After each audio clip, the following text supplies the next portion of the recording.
अस्सलाम वालेकुम स्टूडेंट्स, कैसे हैं आप सब। आज हम क्लास 9 फिजिक्स का एक बहुत ही इंटरेस्टिंग और इम्पॉर्टेंट टॉपिक पढ़ने वाले हैं, यानी पावर। लेकिन भाई, लेसन स्टार्ट करने से पहले मेरी आपसे एक छोटी सी रिक्वेस्ट है। जल्दी से नीचे सब्सक्राइब का बटन प्रेस करें, वीडियो को लाइक करें, कमेंट करें और अपने दोस्तों के साथ जरूर शेयर करें, ताकि हम आपके लिए ऐसे ही इन्फॉर्मेटिव एक्सप्लेनर वीडियोस बनाते रहें। तो चलें, लेट्स डाइव इन। आज के इस लेसन में हम पावर के टॉपिक को step by step break down करेंगे। हम सबसे पहले पावर का कॉन्सेप्ट समझेंगे, फिर इसके यूनिट्स, बिगर यूनिट्स और हॉर्स पावर को देखेंगे और आखिर में वॉट को डिटेल में डिस्कस करेंगे। आपको बिल्कुल टेंशन नहीं लेनी, फिजिक्स बहुत आसान है जब हम उसे स्टेप बाय स्टेप लेकर चलते हैं।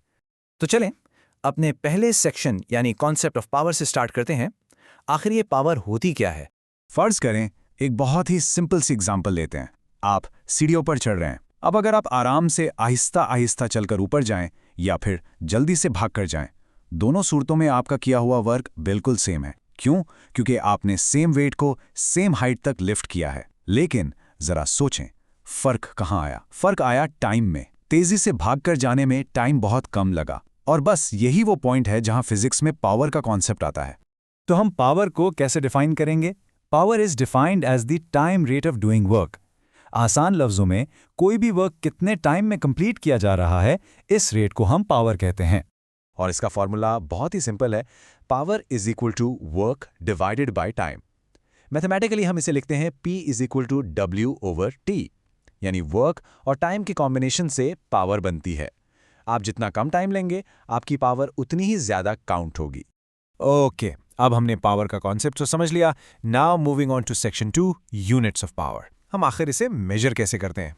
आपको याद होगा कि वर्क और टाइम दोनों स्केलर क्वांटिटीज हैं, तो इसका मतलब है कि पावर भी एक स्केलर क्वांटिटी है।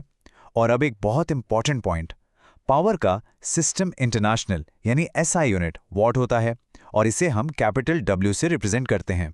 Section 3, bigger units and horse power. अब देखें, वॉट एक स्टैंडर्ड यूनिट तो है, लेकिन क्या ये हर जगह काफ़ी है? जब हम बड़ी बड़ी हैवी मशीन्स की बात करते हैं ना, तो वॉट एक बहुत ही छोटा यूनिट लगने लगता है।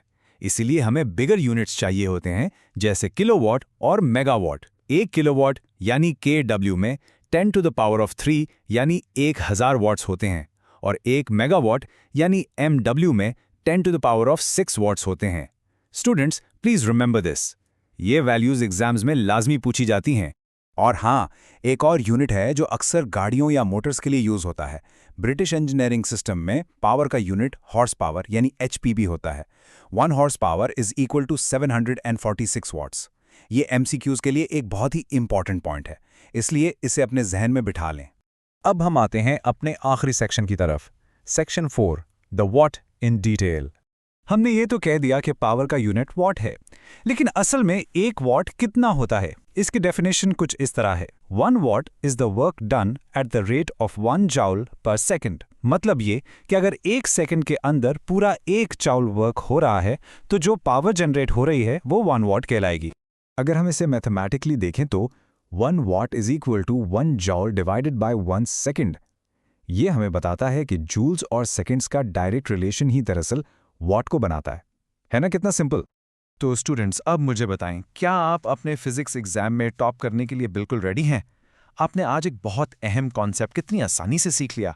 जरा सोचें, अगर आप आज ही अपने इर्द गिर्द मौजूद मशीन्स को देखें, तो क्या अब आप अंदाज़ा लगा सकते हैं कि उनमें कितनी पावर इस्तेमाल हो रही है? मुझे उम्मीद है कि आज की ये एक्सप्लेनेशन आपको बहुत अच्छे से समझ आ गई होगी और आपकी लर्निंग शानदार जा रही होगी। अगर आपको ये वीडियो अच्छी लगी तो हमारे चैनल को अभी सब्सक्राइब करें और शेयर करें। अपना बहुत ख्याल रखिएगा। अल्लाह हाफिज़।